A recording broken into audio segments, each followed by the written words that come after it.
Hello.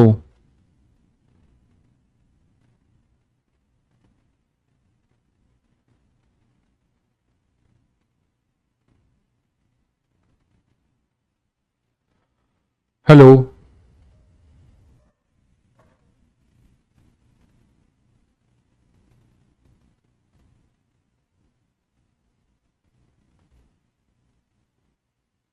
Good evening बच्चों।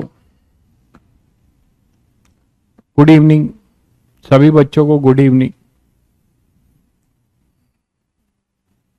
सभी बच्चों को गुड इवनिंग। आवाज आ रही है सभी बच्चों को? सभी बच्चों को आवाज आ रही है? ऑडियो वीडियो क्लियर है?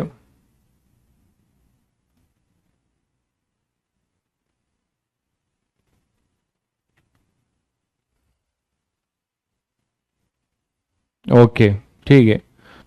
चलिए, तो कहानी को आगे बढ़ाते हैं। लास्ट टर्न पे हम लोगों ने स्ट्रिंग पुली स्ट्रिंग पुली सीखा था, जिसमें पुली के बारे में दो चीजें सीखी थी कि पुली हमारी मासलेस होगी और फ्रिक्शनलेस होगी।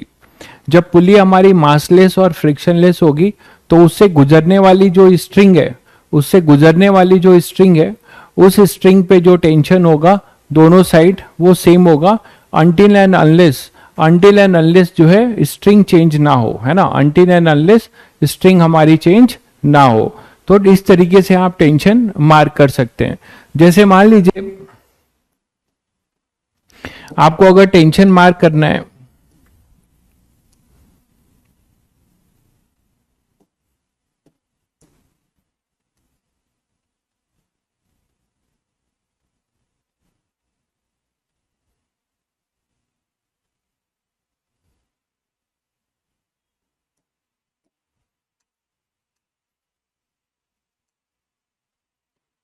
मान लीजिए आपको टेंशन मार्क करना है तो हमारे पास कई सारी स्ट्रिंग होगी, तो अब आप मार्क कर सकते हो।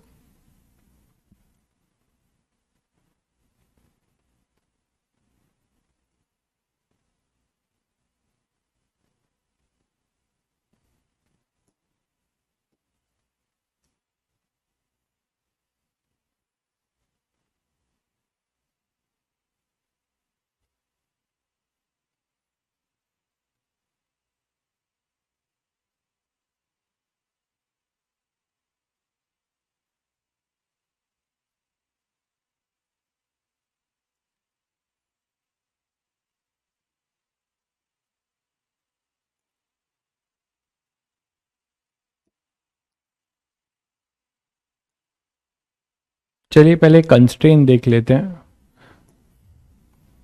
तो हमारा जो टॉपिक है, पहले देखते हैं स्ट्रिंग पुली कंस्ट्रेन।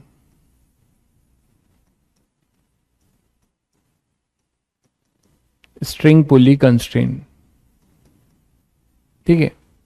स्ट्रिंग पुली कंस्ट्रेन में क्या होगा कि कंस्ट्रेन का मतलब क्या है, पहले तो ये समझते हैं। What does it mean by constrain? Constrain का क्या मतलब है? देखो, कंस्ट्रेन का मतलब है, कंस्ट्रेन यहां पर फिजिक्स में कंस्ट्रेन का मतलब ये कंस्ट्रेन मोशन का मतलब है।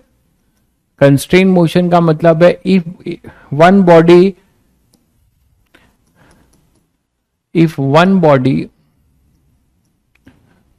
is about to move, then other body is bound to move, ठीक है। If one body is about to move then other body is bound to move. इसका मतलब समझते हैं सभी बच्चे कि एक बॉडी अगर चलने वाली होगी तो दूसरी जो है ना चाहते हुए भी क्या होगी? चलेगी। ना चाहते हुए भी चलेगी। तो ऐसे इंटरडिपेंडेंट मोशन को हम क्या कहते हैं? ऐसे इंटरडिपेंडेंट मोशन को हम क्या कहते हैं? कंस्ट्रेन मोशन, ठीक है। अब इसका फायदा क्या है फिजिक्स में? हम किस लिए पढ़ रहे हैं इसको? by the help of by the help of constraint motion by the help of constraint motion we can find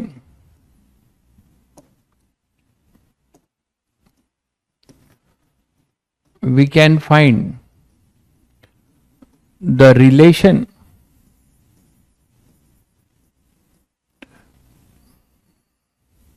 between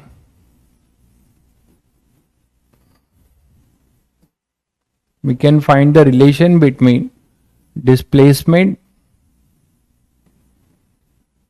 velocity and acceleration. ठीक है, between the bodies which are in constraint with each other, which are in constraint with each other. तो हम इसका फायदा क्या लेंगे, जो bodies constraint में है, इंटरडिपेंडेंट है, उन सभी के डिस्प्लेसमेंट, वेलोसिटी या एक्सेलरेशन में क्या रिलेशन होगा. अगर देखिए एक बॉडी दूसरे से इंटरडिपेंडेंट है तो उसका डिस्प्लेसमेंट भी कुछ टाइम्स ऑफ दूसरी बॉडी होगा, उसकी वेलोसिटी भी कुछ टाइम्स ऑफ दूसरी बॉडी होगा, उसका एक्सेलरेशन भी. तो अगर बॉडी इंटरडिपेंडेंट है तो इनके वेलोसिटी और एक्सेलरेशन और डिस्प्लेसमेंट ये भी क्या होंगे, इंटरडिपेंडेंट होंगे. ये भी क्या होंगे, इंटरडिपेंडेंट. ठीक है, आज से क्लास ज्वाइन करना चाहते हैं, आज से क्लास ज्वाइन करना चाहते हैं, कर सकते हैं, लेकिन इससे पहले आपको बहुत कुछ जानना पड़ेगा. फोर्स कॉन्सेप्ट में बहुत फंडामेंटल चीजें बहुत हो चुकी हैं, 8 से लेक्चर हो चुके हैं, शायद 6 से 7 लेक्चर मैंने बहुत फंडामेंटल चीजें बताई हैं. तो उसको बिना जाने जो है ये चीजें आगे थोड़ी मुश्किल हो सकती है.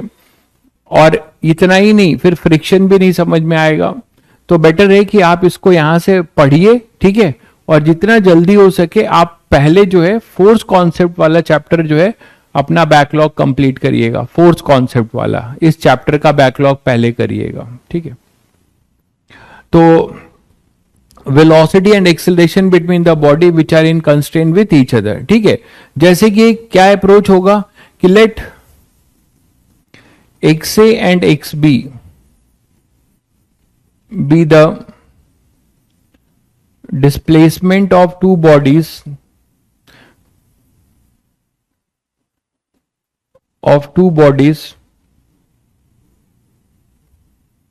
which are in constraint with each other. एक एग्जाम्पल ले रहा हूं. मान लेते हैं कि दो बॉडी हैं हमारे पास, दो A और B दोनों कंस्ट्रेंट में हैं. तो किसी इंस्टेंट पे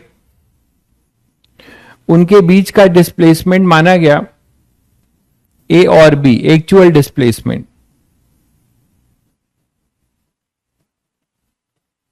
ठीक है, और ये देखा गया कि अगर ये कंस्ट्रेंट में है, मतलब एक जो है अगर 2 कदम चलता है तो तीसरा जो है 4 कदम चल सकता है. एक अगर 2 कदम चलेगा तो तीसरा मान लो 4 कदम चलेगा या 6 कदम चलेगा. ठीक है, तो हम बोल सकते हैं कि XA और XB be the displacement of two bodies which are in constraint motion, then and, और ये भी ले लेते हैं, एंड XA इज इक्वल टू मान लेते हैं K times of XB where K is a constant. ऐसा हमने माना. तो एक बार अगर आपने ये रिलेशन निकाल दिया, अब ये रिलेशन आएगा कैसे, यही हमें सीखना है. आज पूरी क्लास में हमें यही सीखना है कि XA equal to K times of XB. तो ये हमें रिलेशन बनाना है. मान लीजिए एक बार आपने ये बनाने में सक्सेसफुल हो गए तो आप इसको टाइम के साथ डिफरेंशिएट कर दीजिए. ठीक है, अगर आप टाइम के साथ आगे ले लेता हूं, that is XA equal to, मैंने क्या बोला आपको कि XA is equal to K times of XB. ऐसा हमने मान लिया कि ऐसा हो रहा है एट एनी इंस्टेंट. ये सब इंस्टेंटेनियस है, सभी बच्चे इंस्टेंटेनियस का मतलब समझते हैं. At a point of time है इस मोमेंट पे. तो अगर मैं इसको टाइम के साथ डिफरेंशिएट करूं, differentiating both side with respect to time, ये अप्रोच बता रहा हूं कि क्या अप्रोच होता है कंस्ट्रेंट का, कैसे हम फाइंड करते हैं. ये पहला हमारा स्टेप होता है कि किसी भी तरीके से हम दो बॉडी जो कंस्ट्रेंट में है उनके बीच में रिलेशन निकाल सकते हैं डिस्प्लेसमेंट्स में. तो डिफरेंशिएटिंग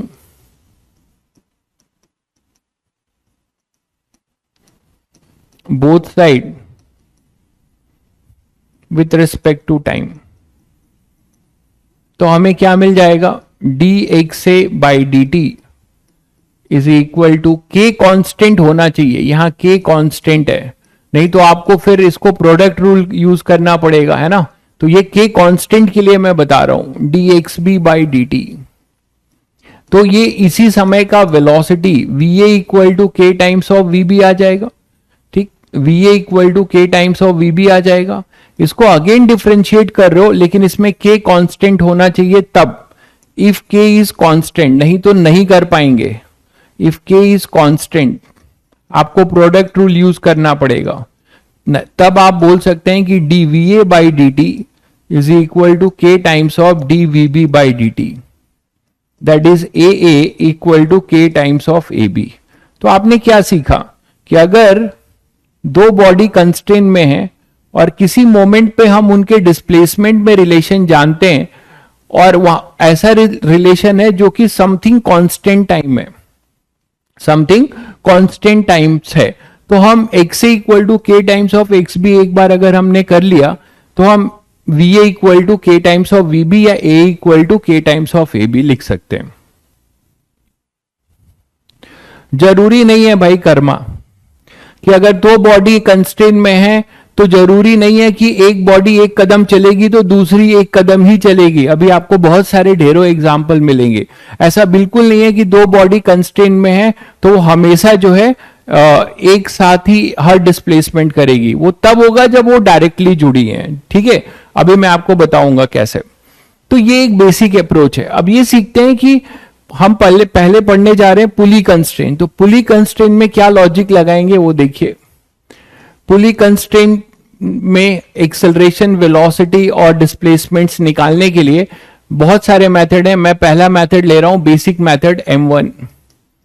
ये बेसिक मेथड है।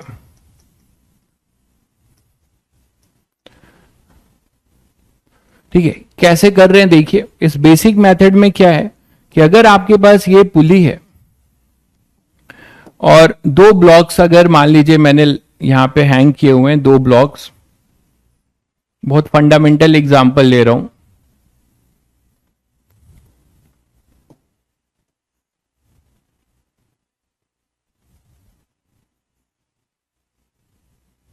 जो हम लोगों ने कैलकुलेट भी किया था इसका, है ना, इसका हम लोगों ने एक्सेलरेशन कैलकुलेट कर लिया था और कहा था मैंने कि टेंशन और एक्सेलरेशन आप जो भी आपने किया है उसको याद रखिएगा। तो हमने कैसे किया था, हमने ये मान लिया था ना कि जितना ये नीचे जाएगा उतना ही ये ऊपर आएगा। ये बात कैसे बताई गई, ये बात बताई गई है कंस्ट्रेंट मोशन से।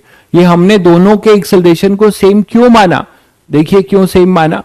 उसके लिए पहले बेसिक मेथड में क्या करते हैं कि हम ये कॉन्सेप्ट यूज करते हैं कि जो अपनी स्ट्रिंग है, इसका फंडामेंटल क्या है कि आवर स्ट्रिंग इज इनएक्सटेंसिबल। तो अगर हमारी स्ट्रिंग इनएक्सटेंसिबल है तो उसकी लेंथ ना घटेगी ना बढ़ेगी। मानते हो, हमारी स्ट्रिंग की लेंथ ना घटेगी ना बढ़ेगी, ठीक है। हाँ, के हमेशा कांस्टेंट रहेगा, तब आप direct V1 equal to K times of V2 या A1 equal to K times of A2 लिख सकते हो। अगर के कांस्टेंट नहीं होगा तो V1 equal to K times of V2 के बाद आगे आप डिफरेंशिएट करने में आपको पता ही है कि के वेरिएबल हो जाएगा, तो वहां पे प्रोडक्ट रूल लगेगा। तो उसमें एक्सेलरेशन आप A equal to K times of A2 नहीं लिख सकते हो। अभी और मैं बता रहा हूं, धीरे धीरे सुनते रहिए। पहले स्ट्रिंग इज इनएक्सटेंसिबल, तो इसका मतलब क्या हुआ, that is length of the string will not change. Length of the string, ये सबसे फंडामेंटल है कंस्ट्रेंट का approach. Length of the string will not change, है ना। चाहे ब्लॉक कितना भी ऊपर नीचे आए, मानते हो कि नहीं, ये जो स्ट्रिंग की लेंथ है, यहां से जो चला है स्ट्रिंग ये पूरा और इस पे रैप होते हुए यहां पे पहुंचा है, तो स्ट्रिंग की जो ये लेंथ है वो हमेशा कांस्टेंट रहेगी। ब्लॉक M2 नीचे जाए ये ऊपर आए, जो स्ट्रिंग की लेंथ है it will not going to change, it will not going to change. ये सभी बच्चों को क्लियर हो गया, ठीक है। तो अब देखिए हम क्या कर रहे हैं, किसी इंस्टेंट पे मान लेते हैं कि इसके पास, अब इसका अप्रोच क्या होता है कि कोई भी एक फंडामेंटल रेफरेंस एक्सिस चूज करेंगे, जहां पे आप मानेंगे कि यहां से आप टोटल स्ट्रिंग की लेंथ लिखने जा रहे हो। आप एक कोई भी रेफरेंस लाइन चूज कर लीजिए, ठीक है। ध्यान से पहले यहां पर देखिए सब लोग, ठीक है। आप जो है यहां पर कोई एक रेफरेंस लाइन चूज कर लीजिए और वो लाइन यहां ऐसी चूज करेंगे जो टाइम के साथ चेंज ना हो। मतलब ये पुली फिक्स है अपनी, तो पुली से करेंगे। कोई बोलेगा सर हम ब्लॉक से कर सकते हैं, नहीं कर सकते, क्योंकि ब्लॉक दोनों मूव कर रहे होंगे। तो हम कभी भी ऐसे बॉडी के साथ जो है रेफरेंस लाइन नहीं बनाएंगे, ठीक है। ऐसे बॉडी के साथ, अच्छा विल नॉट चेंज होगा, सॉरी, विल नॉट चेंज, ठीक है। दैट इज एल जो होगा हमेशा कांस्टेंट रहेगा। एल जो होगा वो हमेशा कांस्टेंट रहेगा। इसी लॉजिक पे हम पहला कंस्ट्रेंट का लॉजिक अप्रोच जो है तैयार कर रहे हैं। तो देखिए किसी भी इंस्टेंट पे ब्लॉक्स कैसे भी इधर उधर जा रहे होंगे, बट अपना लेंथ ऑफ द स्ट्रिंग हमेशा कांस्टेंट होगा। तो रेफरेंस एक्सिस, मतलब रेफरेंस एक्सिस नहीं है, रेफरेंस लाइन है। इस लाइन को मैंने एक रेफरेंस मान लिया। यहां से हम क्या करेंगे, हम यहां से क्या करेंगे, इनका जो है इस इंस्टेंट पे जो है मान लेते हैं कि ये x2 नीचे आ गया है, ठीक है। इस रेफरेंस लाइन से m2 की दूरी x2 है, m1 की दूरी x1 है, ठीक है। तो क्या सभी बच्चे बता सकते हैं कि इस समय लेंथ क्या लिखा जाएगा? ये अगर x2 है, ये x1 है, और ये जो रस्सी है ये इतना इस पे रैप हो रखी है, ये जो रस्सी है ये इतना रैप हो रखी है ना,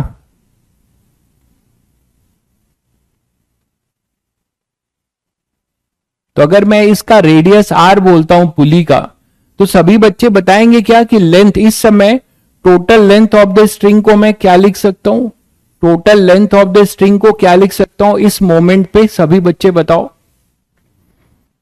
x1 plus x2 plus pi are. बहुत बढ़िया भाई, very good.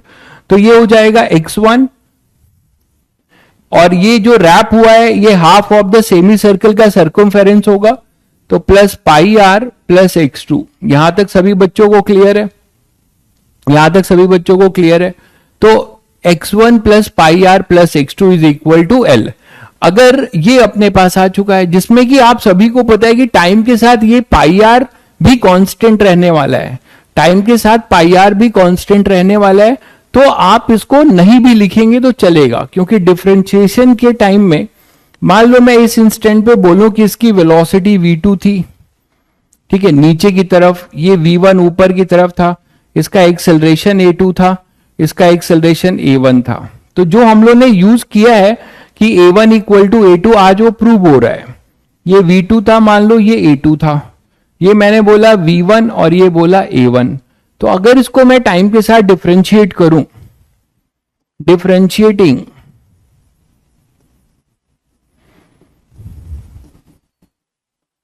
above relation with respect to time, बताओ क्या मिलने वाला है आपको? क्या मिलेगा आपको? dl by dt is equal to dx1 by dt plus d by dt of pi R plus d by dt of x2। बोलो भाई। तो ये टर्म जो है जीरो जाएगा, क्योंकि लेंथ हमेशा कांस्टेंट रहेगा, तो टाइम के साथ लेंथ चेंज नहीं होगा। मॉड्यूल के सॉल्यूशन अभी नहीं है भाई, आप केवल सॉल्यूशन पे अगर फोकस करेंगे तो शायद ही कुछ लर्न कर पाएंगे।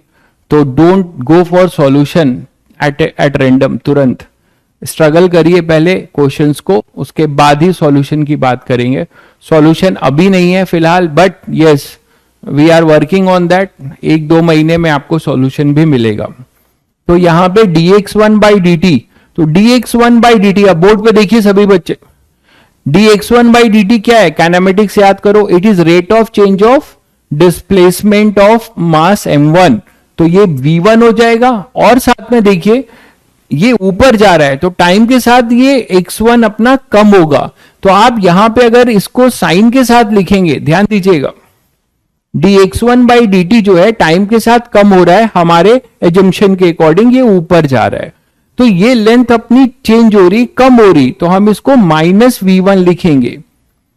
अगर आप साइन के साथ लिखेंगे तो केवल स्पीड में रिलेशन आएगा, अगर आप साइन नहीं देते तो स्पीड विथ साइन आएगा, मतलब वेलोसिटी।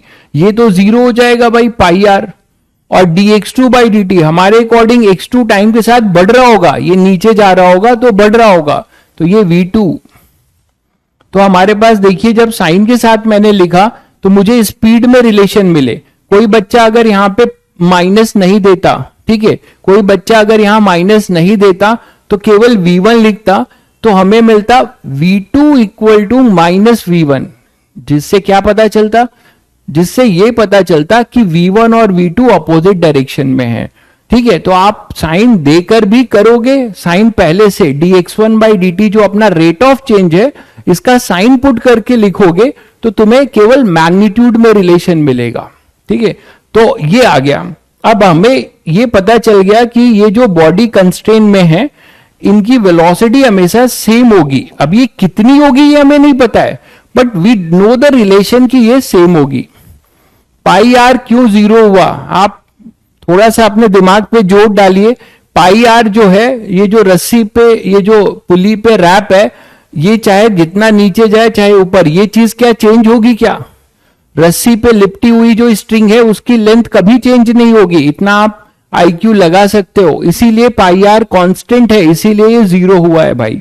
ठीक है, तो केवल वेरिएबल है x2 और x1 यहां मिल गया। मैं कह रहा हूं कि इसी को अगर आप टाइम के साथ अगेन डिफरेंशिएट करेंगे, लेकिन थोड़ा सा आपको सावधानी बरतनी, आगे मैं भी आपको प्रूव भी करूंगा कि v1 और v2 में यहां पे कांस्टेंट जो k मैंने लिया था वो 1 है, जो k मैंने लिया था वो 1 है। इसीलिए आप आगे बढ़कर डिफरेंशिएट कर सकते हैं। कभी भी वेलोसिटी के कंस्ट्रेंट रिलेशन को जब आप डिफरेंशिएट करने जा रहे हैं तो आपको बहुत ज्यादा जो है कॉन्शियस होकर डिफरेंशिएट करना है, क्योंकि हमें यह देखना पड़ेगा कि v2 के साथ समथिंग कांस्टेंट टाइप चीज है तो एक्सेलरेशन आराम से आप कर सकते हो, अगर नहीं है तो फिर आपको उसमें ध्यान देना पड़ेगा। आगे अभी और क्लियर होगा क्या ध्यान देना है। खैर यहां पे तो कोई दिक्कत नहीं है, तो आप यहां पे लिख सकते हो dv2/dt is equal to dv1/dt। अब शायद सभी बच्चों को समझ में आ गया होगा कि जो बार बार हम लोगों ने ये a1 इक्वल टू a2 लिया था, a2 is equal to a1 ले लिया था, क्यों ले लिया था? This is the reason. ये कौन बताएगा? कंस्ट्रेन मोशन बताएगा। ठीक है, ये कंस्ट्रेन मोशन हमें बताएगा कि क्यों a1 इक्वल टू a2 होगा। ठीक है, ये कोई और नहीं बताएगा, न्यूटन लॉ नहीं बताएगा, ये केवल और केवल कौन बताएगा? Constrain relation. v1 नेगेटिव इसलिए लिया है भाई, मैं जब बता रहा होता हूं तो सुना करो, दोबारा रिपीट मत कराया करो, इससे आपका टाइम खराब होगा। मैंने ये कहा आपको कि जब हम इसको ऊपर मान रहे हैं तो ये रेफरेंस लेवल से जब ये ऊपर जाएगा तो x1 डिक्रीज करेगा, है ना। x1 इसका रेट ऑफ चेंज जो है डिक्रीजिंग है, तो ये अपना जो है ये डिक्रीज करेगा। तो जब ये डिक्रीज करेगा तो हम इसे क्या लेंगे? नेगेटिव। अगर आप नेगेटिव नहीं लेना चाहते हो, अगर आप इसे नेगेटिव नहीं लेना चाहते हो तो v2 इक्वल टू -v1 मिलेगा, जो ये बताएगा कि दोनों अपोजिट डायरेक्शन के हैं। ये मैंने आपको बताया। तो ये एक फंडामेंटल और कंस्ट्रेंट रिलेशन का अप्रोच बता रहा हूं। जैसे एक पुली में और करते हैं, एक दूसरे टाइप की पुली में और करते हैं। हालांकि इससे अच्छे अप्रोच मैं अभी आपको बताऊंगा और आप वही फॉलो भी करोगे, बट फंडामेंटल चीजें जाननी चाहिए, कहां कब काम आ जाए फिजिक्स में कौन सी चीज नहीं पता। तो यू मस्ट नो एवरीथिंग, सारे अप्रोच पता होने चाहिए।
तो मान लो हमारे पास दो ब्लॉक अब इस पैटर्न पे हैं, दो ब्लॉक हमारे इस पैटर्न पे हैं।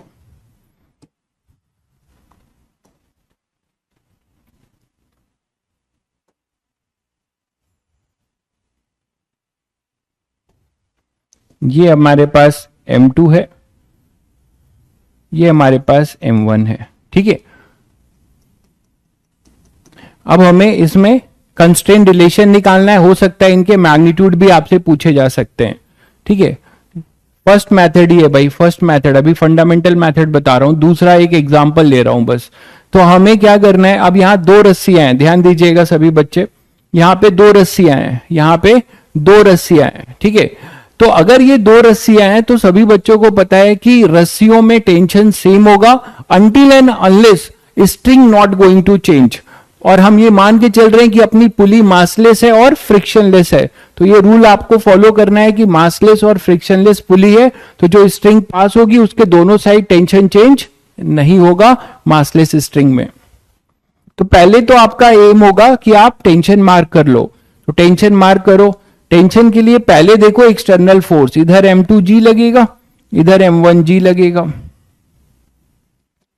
इधर अपने पास M2G लगेगा और M1G लगेगा। बोलो भाई, तो टेंशन मार्क कर रहा हूं यहां से, ठीक है। ये टेंशन होगा T, इसको मैंने अगर T1 माना है या T मान लीजिए, तो ये पुली के रिस्पेक्ट में T ऐसा होगा, ठीक है, आप T1 ले सकते हैं। तो इधर आप रस्सी चेंज हो गई, देखिए ये एक अलग रस्सी है, ये रस्सी एक अलग रस्सी है, तो यहां पर टेंशन आपका T2 होगा, लेकिन रस्सी आपकी जो यहां से चली है ये ऐसे पास होके यहां आई है, तो सब जगह पे T2 होगा। ये इस पुली के रिस्पेक्ट में होगा, इस सीलिंग के रिस्पेक्ट में T2 ऐसा होगा, इस पुली के रिस्पेक्ट में T2 ऐसा होगा, इस पुली के रिस्पेक्ट में T2 ऐसा होगा, इस ब्लॉक के रिस्पेक्ट में T2 ऐसा होगा। ये सभी बच्चों को समझ में आया? ये सभी बच्चों को समझ में आया कि मैंने टेंशन जो है इतना सारा दिखाया है, वो जरूरत नहीं होता, पहली बार कर रहे हैं तो आपको बता रहा हूं, ठीक है। कमेंट आपका गया।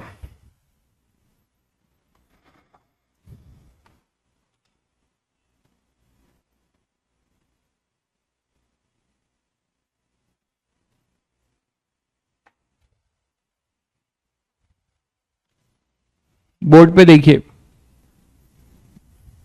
तो सभी को क्लियर है। हमें T2 जो है, क्यों मैंने ऐसा दिखाया है, क्योंकि रस्सी के हर एक टुकड़े पे, रस्सी के हर एक टुकड़े पे अपना टेंशन जो है इक्वल और अपोजिट होना चाहिए, क्योंकि रस्सी का हर एक टुकड़ा मासलेस है, ठीक है। रस्सी का हर एक टुकड़ा मासलेस है, ठीक है भाई प्रणय, बहुत अच्छी बात है। आपको अब फिजिक्स कुछ सुधार हो रहा है, बहुत अच्छी बात है। यहां ध्यान दो, यहां तो T2 का हर एक टुकड़ा जो है अपना क्या रहेगा, वो मासलेस रहेगा। तो आपने ये बना दिया। अब हमारा एम क्या है कि इनमें एक्सेलरेशन कुछ होगा। आप बोलोगे सर कौन ऊपर जाएगा कौन नीचे, आपको बिल्कुल टेंशन नहीं लेना है, आप कुछ भी मान लो, ठीक है, आप कुछ भी मान लो, अपने आप वो साइन के साथ आ जाएगा। M2G, ये M1G। तो ऐसे क्वेश्चंस को करने में सबसे पहला क्या करना होता है, सबसे पहले क्या करना होता है, कंस्ट्रेंट रिलेशन लिखना होता है। अब वहां तो आसान था, वो दोनों ब्लॉक एक ही स्ट्रिंग से जुड़े हुए थे, ठीक है, वो दोनों ब्लॉक एक ही स्ट्रिंग से जुड़े हुए थे। बोर्ड पे देखो सब लोग, ये दोनों ब्लॉक एक ही स्ट्रिंग से जुड़े हुए थे। तो यहां सभी बच्चे बोल सकते थे कि जितना ये डिस्प्लेस करेगा उतना ये करेगा, तो इसीलिए हमारा क्या आया था, x1 इक्वल टू x2 आ गया था, आपने देखा अभी, है ना। लेकिन यहां आप ऐसा डायरेक्टली नहीं बोल सकते, यहां आप ऐसा डायरेक्टली नहीं बोल सकते, क्योंकि this block is not directly connected with this block.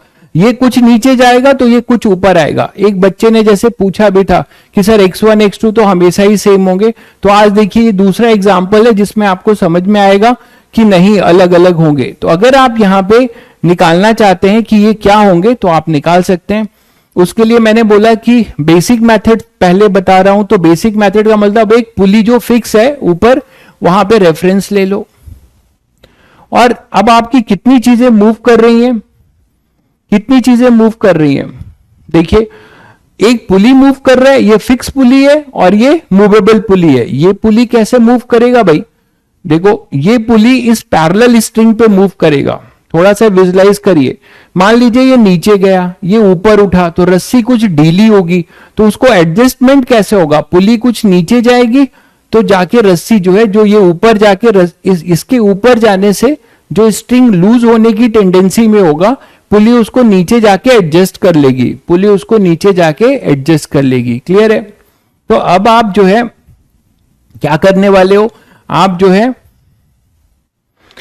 एक रेफरेंस एक्सिस फिक्स मान लिया और आपने तीन आपकी मूविंग चीजें हैं, तो उन तीनों का किसी इंस्टेंट पे डिस्प्लेसमेंट इस फिक्स डायरेक्शन से, मान लो कि ये डिस्टेंस है, मान लो यहां पर x1, इसका m2 का यहां से डिस्टेंस है कुछ x2,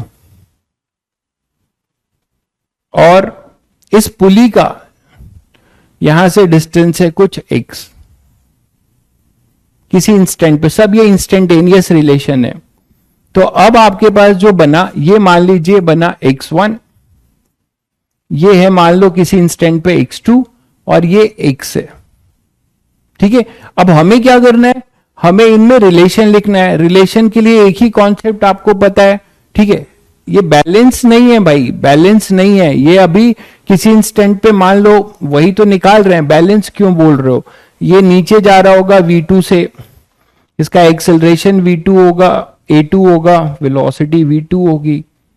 किसी इंस्टेंट पे मान लो ये ऊपर जा रहा होगा v1 से, और इसका उस इंस्टेंट पे एक्सेलरेशन कुछ होगा, तो यही तो हमें निकालना है। ये मान लिया v2 है, ये a2 है, ये v1 है, ये a1 है, इनमें रिलेशन निकालना है, इसीलिए तो ये कर रहे हैं। बैलेंस क्यों बोल रहे हो?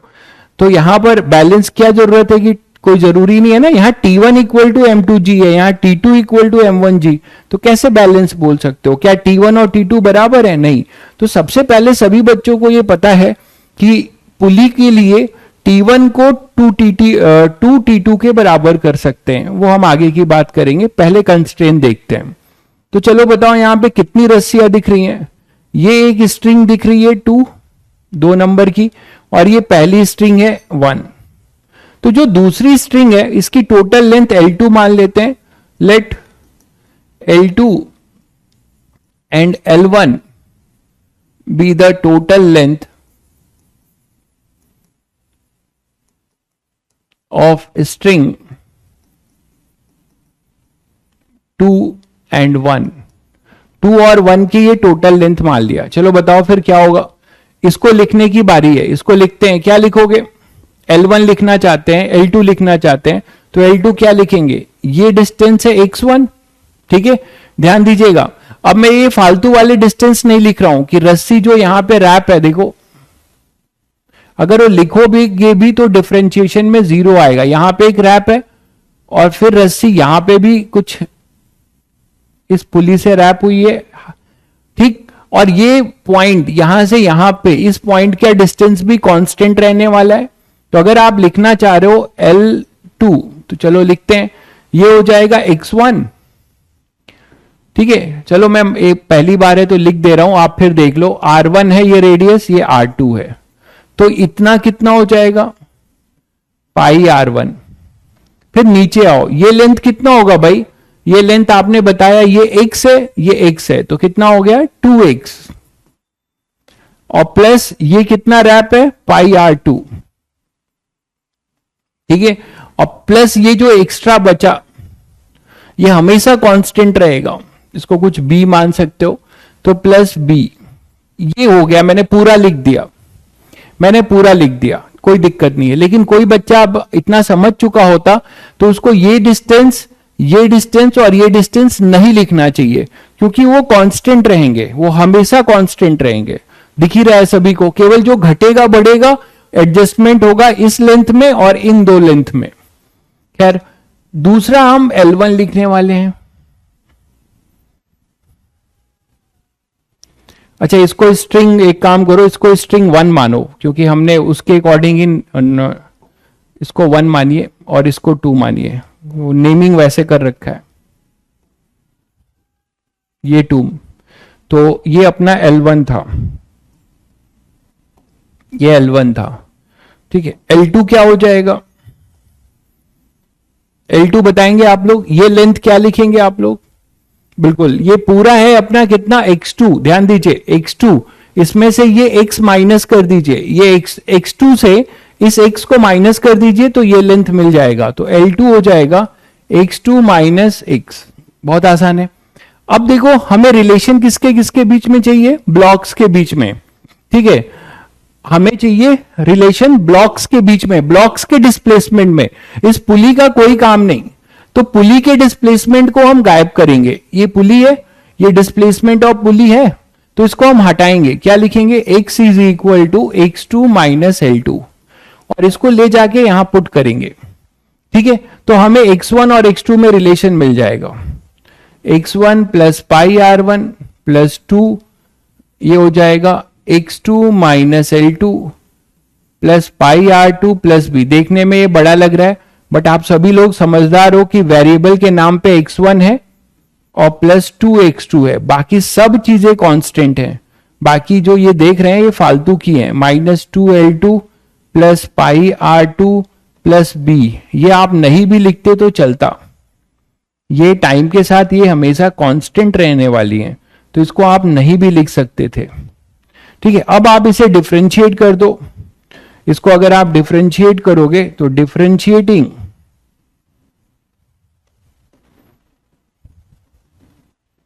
बोथ साइड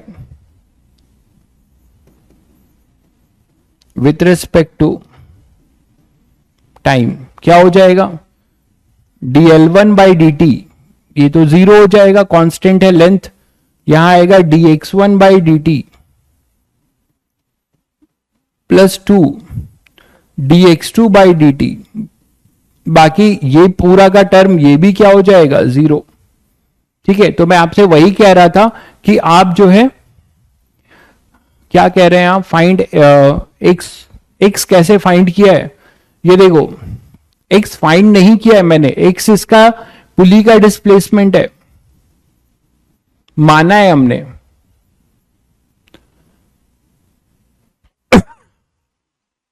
ये पुली का डिस्प्लेसमेंट है जो माना गया है। तो मेरा ये कहना था कि मुझे पुली में रिलेशन नहीं चाहिए ना, हमें ब्लॉक्स के डिस्प्लेसमेंट में रिलेशन चाहिए, x1 और x2 में। तो हमें इस x वाले वेरिएबल को हटाना है, तो इस वाले x वाले वेरिएबल को मैंने क्या किया, L2 और x2 के टर्म्स में यहां लिखा और इसको यहां पुट कर दिया, जिससे हमारे पूरे रिलेशन में केवल x1 और x2 दिखने लगा, ठीक है। टोटल लेंथ कांस्टेंट इसलिए होगा, मैंने आपको ये शुरू करने से पहले ही बता दिया था कि स्ट्रिंग हमारी इनएक्सटेंसिबल है, वो खिंच के लंबी नहीं हो सकती। स्ट्रिंग का ये पोर्शन घट सकता है, ये पोर्शन घट सकता है, बढ़ सकता है, बट टोटल लेंथ हमेशा जो है कांस्टेंट रहेगा। एक ही चीज आप लोग बार बार पूछते हैं, आपको पता नहीं चलेगा तो आप कुछ भी मान सकते हैं, ठीक है, नीचे या ऊपर, ठीक है। मैंने आपको यह भी बताया कि आप नीचे ऊपर कुछ भी मान लो, जब आप कैलकुलेट करोगे, न्यूमेरिकल सॉल्व करोगे, तो मान लो आपने इसको नीचे माना और ये नेगेटिव आ गया आपके कैलकुलेशन में, मान लीजिए नेगेटिव आ गया, तो इसको ऊपर कर दोगे, बस यही अंतर है। हाँ, ये टाइम कंज्यूमिंग मेथड है भाई, आपको दूसरा मेथड भी बता रहा हूं, बट मैंने अभी बताया कौन सा मेथड आपको काम आ जाए कुछ नहीं पता, इसीलिए सब जानिए। तो dx1, अब देखिए dx1 बाई dt क्या है, ब्लॉक का डिस्प्लेसमेंट है, हमारे अकॉर्डिंग हमने इसको ऊपर माना है, तो मैं साइन के साथ लिखूंगा माइनस v1, फिर वही काम कर रहा हूं मैं, ये x1 टाइम के साथ घट रहा है, जो मैंने माना है मेरे अकॉर्डिंग ये ऊपर जा रहा है, तो मेरे अकॉर्डिंग ये ऊपर जा रहा है, तो क्या लिखूंगा मैं, माइनस v1, और यहां पर आएगा 2, और dx2 बाई dt अपना क्या हो जाएगा, ये बढ़ रहा है, नीचे जा रहा है, तो मैं लिखूंगा v2। तो मैंने साइन ले लिया है, तो मुझे कि इसका मैग्नीट्यूड में रिलेशन मिलेगा, v1 इक्वल टू मिला 2v2।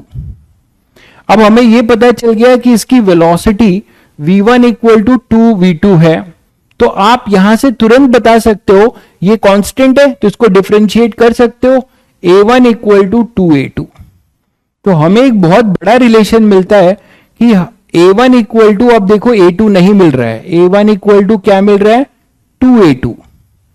तो ये कंस्ट्रेंट से पता चलता है, न्यूटन्स लॉ से नहीं पता चलता है, ठीक है। तो ये पहला इक्वेशन है, this is our first equation that we call it constraint relation. ठीक है, इससे हमें ये पता चला कि अगर ये कुछ ए जाएगा तो ये 2a ऊपर जाएगा। ठीक है, तो चलिए इस पे क्वेश्चन इसकी वैल्यू भी निकाल लेते हैं। मान लेते हैं कि let a1 equal to a2 is equal to 2a1। अब हम इसका वैल्यू भी निकालेंगे। a2 is equal to 2a1।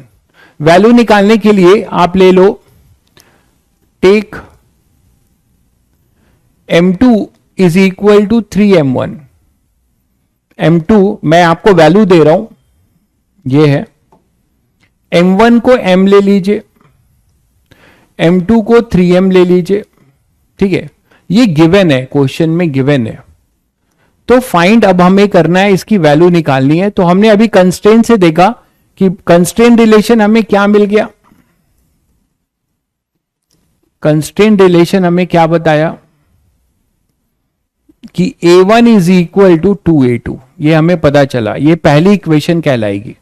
ठीक है, तो आप इसको ये बोल सकते हैं कि इफ a2 की वैल्यू को मैं a बोलता हूं तो a1 कितना हो जाएगा 2a। ठीक है, तो अब आप एफबीडी बना सकते हैं, 3 लोगों की एफबीडी बना सकते हैं। एक ब्लॉक m1 की, एक ब्लॉक m2 की और एक पुली की। अब आप वैल्यू निकाल रहे हैं, उसके लिए आपको न्यूटन्स लॉ की जरूरत पड़ेगी। तो 3 अलग अलग एफबीडी बनाने वाले हैं। देखिए इस पे क्या क्या फोर्सेस लग रहे हैं, एफबीडी में आपने बना रखा है। फोर्सेस देखिए क्या क्या लग रहे हैं। इसमें लग रहा है m2 में, अच्छा मैंने T1 T2 भी उल्टा कर दिया है।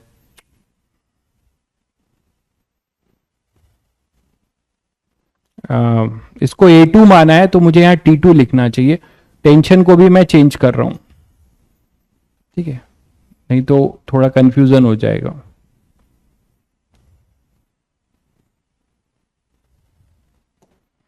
इसको मैं T2 लिख रहा हूं तो ये T2 हो जाएगा, M2 माना है ना।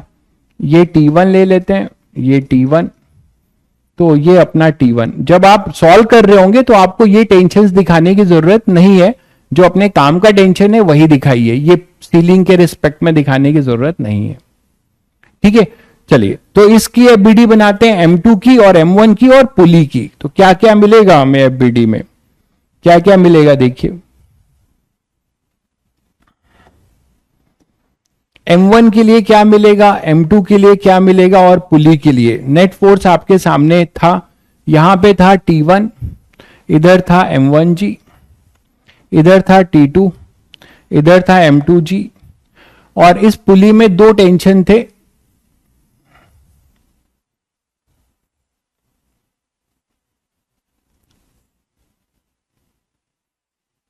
ये है ना। तो अब आपको यहां से तो तुरंत मिलता है आपको कि ये T1, ये T1 और ये T2। तो क्या बताया, पुली मासलेस रहती है। तो मासलेस पुली है तो हमेशा फोर्स बैलेंस, जब आप प्रैक्टिस में रहेंगे तो डायरेक्ट इसको T मान लीजिएगा, इसको 2T मान लीजिएगा।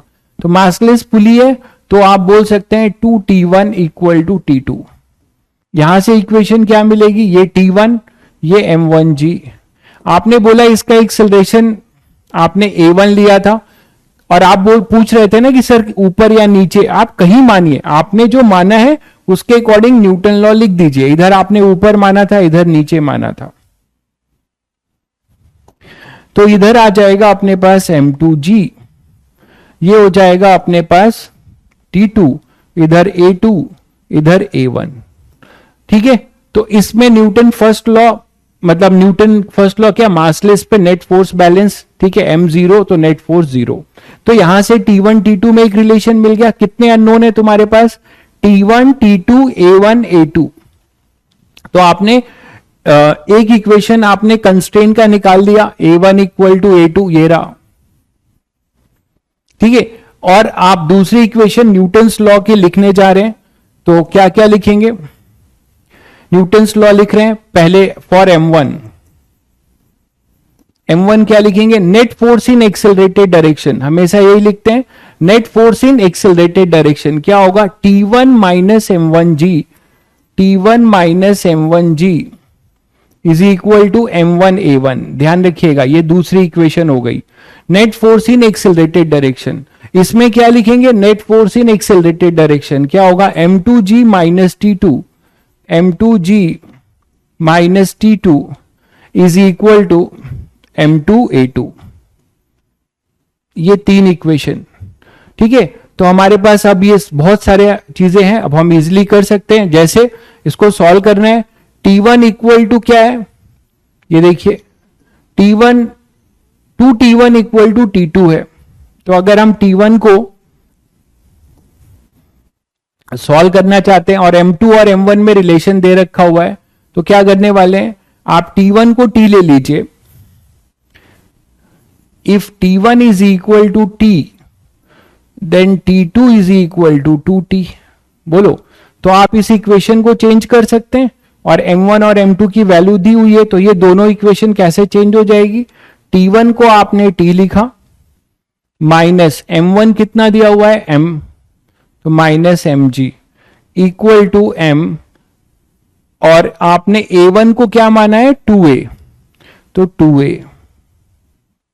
इसी तरीके से M2 को क्या माना गया है, M2 दिया गया है 3m, तो 3m माइनस T2 को आपने क्या लिखना है 2t, तो 2t इज इक्वल टू, ये वैल्यू पुट कर रहा हूं M2 कितना दिया हुआ है, M2 है 3m, तो 3m इंटू A2, और A2 कितना है A, तो ये हो गया A। अब ये दो सिंपल लीनियर इक्वेशन है, दो सिंपल लीनियर इक्वेशन है, सभी बच्चे इसको सॉल्व कर सकते हैं। कैसे सॉल्व कर सकते हो, ये 3mg होगा, ठीक है। तो इसको बहुत आसानी से यहां 2 से मल्टीप्लाई करके और ऐड कर दे, है ना। ये इक्वेशन हमारी ऐसे कन्वर्ट हो जाती है जब हम वैल्यू पुट कर रहे हैं, तो ये हमारी ऐसे कन्वर्ट हो जाएगी। अब हम क्या करेंगे, इसमें जो है 2 से मल्टीप्लाई करेंगे और इसके साथ ऐड कर देंगे, ठीक है। इसको मैं 4 और 5th बोल दे रहा हूं, तो क्या करने वाले हो, मल्टीप्लाइंग 2 टाइम्स ऑफ 4 प्लस 5 कर दे रहा हूं, ये ऑपरेशन कर रहा हूं। तो क्या आएगा बताओ, यहां से इसको 2 टाइम्स करोगे तो ये 2t और ये माइनस 2t कैंसिल हो जाएगा, यहां पे आएगा 3mg माइनस 2mg, ठीक है ना। 2 से मल्टीप्लाई किया, ये 4ma, और इसको हम क्या कर रहे हैं, ऐड कर रहे हैं, ये ध्यान रखिएगा। तो 3mg माइनस 2mg ऐड किया इधर 4 और 3, तो 7ma, तो हमें मिल जाएगा mg is equal to 7ma। तो a इक्वल टू हो जाएगा g/7 मीटर पर सेकेंड स्क्वायर। a किसका एक्सेलरेशन माना था आपने, a माना था आपने A2 को, तो ये है किसका एक्सेलरेशन, m2 का एक्सेलरेशन ऑफ m2।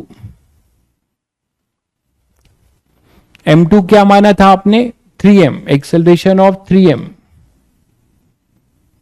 मास का एक्सेलरेशन हो जाएगा g/7। क्लियर है सभी को। अब इसी तरीके से एक्सेलरेशन ऑफ m, वो क्या हो जाएगा 2g/7। आई थिंक सभी बच्चों को क्लियर हो गया होगा, सभी बच्चों को क्लियर हो गया होगा कि कैसे करेंगे, कहां 3mg आएगा, कहां कह रहे हैं 3mg आएगा, अच्छा यहां पर कह रहे होंगे, ठीक है। तो ये अपने पास आ गया, ये क्लियर है सभी बच्चों को। तो इस तरीके से एक फंडामेंटल अप्रोच बताया मैंने, जिसमें कि ये तो आप पहले से जानते हो, न्यूटन्स लॉ लिखना, ठीक है।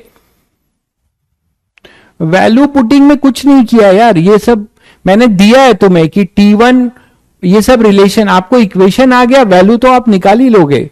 वैल्यू में मैंने A2 को A मान लिया है, तो A1 2A हो जाएगा, ये मैंने दे ही रखा है आपको, ठीक है। और ये 2T1 इक्वल टू T2 है, तो T1 को T मान लिया, तो T2 हो जाएगा 2T, तो सिंपल है। क्लियर है सभी बच्चों को। चलिए, तो ये एक फंडामेंटल अप्रोच था कंस्ट्रेंट रिलेशन, बट ये बहुत टाइम कंज्यूमिंग है। कौन सा पहला, बाकी तो आप कर ही लेंगे, पहला जो कंस्ट्रेंट रिलेशन है ये लिखना बहुत मतलब टाइम कंज्यूमिंग है इस फंडामेंटल अप्रोच से। तो मैं आपको दूसरा अप्रोच बताता हूं, virtual work done method. Virtual work done method, ठीक है। ये आपका बहुत ही बढ़िया मेथड है जो आपका हेडेक खत्म कर देगा कंस्ट्रेन इक्वेशन के लिए, ठीक है। इसको मैं नाम देता हूं टेंशन ट्रिक, क्योंकि ये आपके टेंशन को कम करेगा। टेंशन हमेशा टेंशन नहीं देगा, आपके टेंशन को जो है कम करने वाला है। देखिए कैसे, टेंशन ट्रिक या वर्चुअल वर्क डन मेथड, इसमें क्या कॉन्सेप्ट क्या है, इसका कॉन्सेप्ट क्या है। देखिए हम ये बोलेंगे, सभी बच्चे जानते हैं कि टेंशन पूरे सिस्टम को लोगे, पूरे सिस्टम को लोगे तो टेंशन एक इंटरनल फोर्स होगा, मानते हो कि नहीं। टेंशन हमारा जो है एक इंटरनल फोर्स होगा। अभी आपने देखा था, जैसे अभी आपने टेंशन ड्रॉ किया था, ये देखिए अगर इसको पूरे को सिस्टम लेते हैं तो T2 T2 equal opposite T1 T1, यहां पे T1 करिए, तो T1 T1 इक्वल अपोजिट यहां T1। तो ये भी अपने पास इस पुली के रिस्पेक्ट में T1 ऐसा आया था, है ना, ये T1, तो इस पुली के रिस्पेक्ट में T1। तो आपने क्या देखा था कि at taking whole as a system, ठीक है, taking whole as a system T1 या T2 हमारे इंटरनल फोर्स हो जाएंगे। मैं फिर बोल रहा हूं, taking whole as a system, आपको मैं बता चुका हूं सिस्टम बाउंड्री से। ये देखिए अभी आपने M2 की फ्री बॉडी डायग्राम बनाई थी केवल, तो T2 को आपने एक्सटर्नल फोर्स लिया था, तभी तो न्यूटन सेकेंड लॉ लगाया था, net force in accelerated direction. तो T2 हमारा केवल M2 के लिए एक्सटर्नल होगा, T1 हमारा M1 के लिए एक्सटर्नल होगा, बट पूरे सिस्टम के लिए T2 T2 T1 T1 ये न्यूटन थर्ड लॉ को फॉलो करेंगे और ये क्या हो जाएंगे, इंटरनल फोर्स। तो अगर ये फोर्स पूरे नेट फोर्स जीरो है, तो सभी बच्चों को याद होगा कि मैंने आपको डॉट प्रोडक्ट में वर्क डन सिखाया था, याद है सभी बच्चों को। डॉट प्रोडक्ट जो आपको क्या देगा, वर्क डन, है ना, क्या बताया था, F dot S equal to W, याद आ रहा होगा सभी बच्चों को। तो यहां पे हम क्या करेंगे, टेंशन का वर्क निकालेंगे जो कि जीरो होगा, पूरे सिस्टम में टेंशन का वर्क जीरो होगा। मैं फिर बता दूं, किसी इंडिविजुअल ब्लॉक के लिए tension acts as a external force, तो इंडिविजुअल ब्लॉक्स पे तो उसका वर्क डन होगा, but net work done zero होगा। या आप ऐसे बोल सकते हो कि जो अलोंग द स्ट्रिंग है, केवल स्ट्रिंग पे देखो, तो स्ट्रिंग तो मासलेस है, तो उस पर नेट टेंशन का वर्क जीरो होगा, आप ऐसे भी बोल सकते हो, ठीक है। तो F डॉट एस अपना जो है जीरो, ये होता है फॉर्मूला, ये सबको पता है। तो चलिए यहां पर मैंने ये बोला कि मान लीजिए आपको कुछ ऐसा है,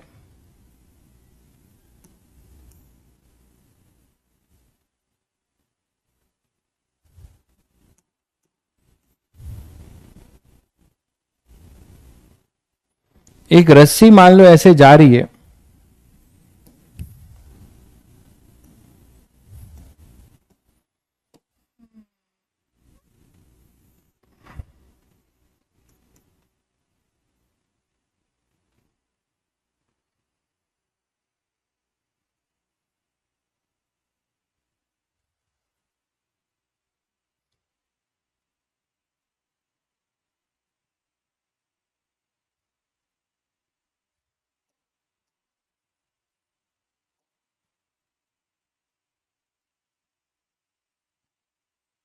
ये दो मासेज हैं, इनको कोई पुल कर रहा होगा इधर से, मान लो कोई पुल कर रहा होगा, ठीक है। ये आपके पुली हैं जो फिक्स है,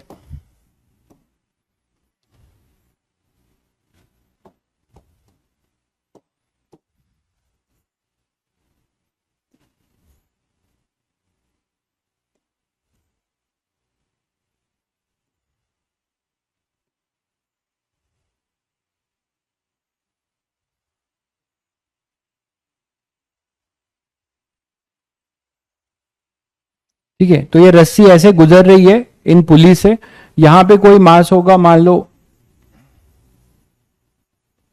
M1 का, यहां पे अपने पास है कुछ M2 का, कोई इसे पुल कर रहा है, ये इधर जा रहा है। तो मैंने आपको क्या बताया कि अगर आप पूरे को सिस्टम लेंगे, पूरे को अगर आप सिस्टम लेंगे, ठीक है, तो अपने पास रस्सी टॉट है भाई, रस्सी टॉट है, वो आपको ऐसा लग रहा है, ठीक है, रस्सी टॉट है, मैंने हाथ से बना दिया है तो कोई दिक्कत नहीं है। चलिए चलिए, अच्छा टॉट ही कर देते हैं, आपकी फरमाइश भी पूरी कर देते हैं। टॉट नहीं है तो टॉट तो हो ही जाएगी अगर आप पुल कर रहे हो। चलो ऐसे ले लेते हैं, अब आपको टॉट दिखने लगेगी।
ठीक है, तो अपने पास मान लो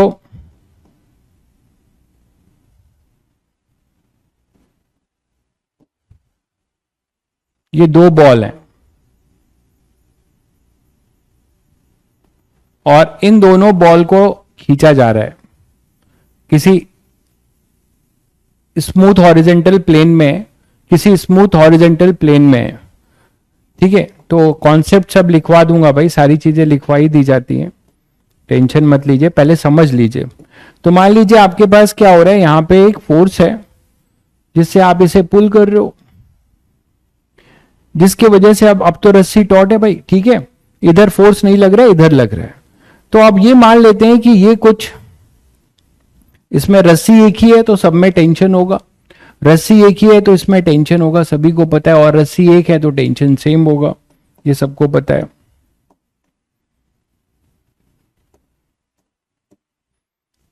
कि इसमें जो टेंशन होगा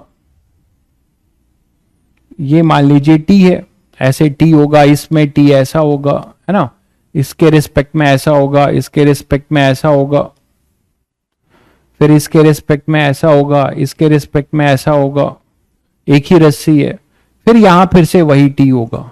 तो मान लेते हैं कि ये कुछ, मैंने क्या बोला, पूरे सिस्टम में वर्क, फोर्स का नहीं देखना है, ध्यान दीजिएगा, कॉन्सेप्ट लिखवा दूं पहले कि since for whole system, concept पहले देख लीजिए, whole system tension is an internal force.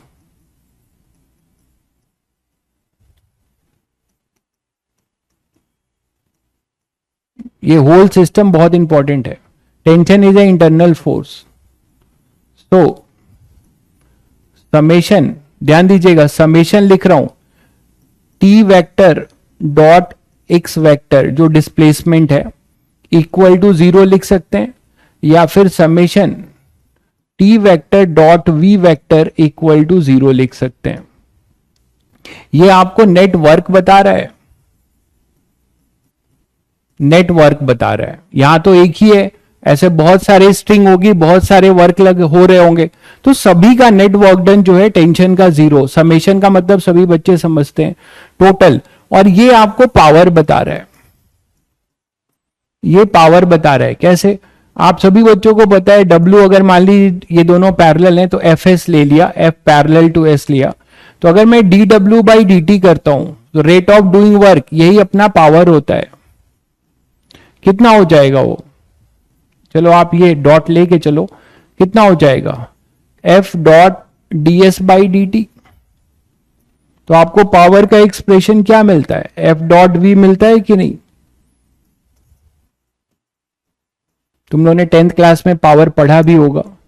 तो खैर ये जो P है, इसको पावर को बोल रहा हूं, वो क्या हो जाएगा F डॉट V, यही तो होगा। तो ये पावर बता रहा है।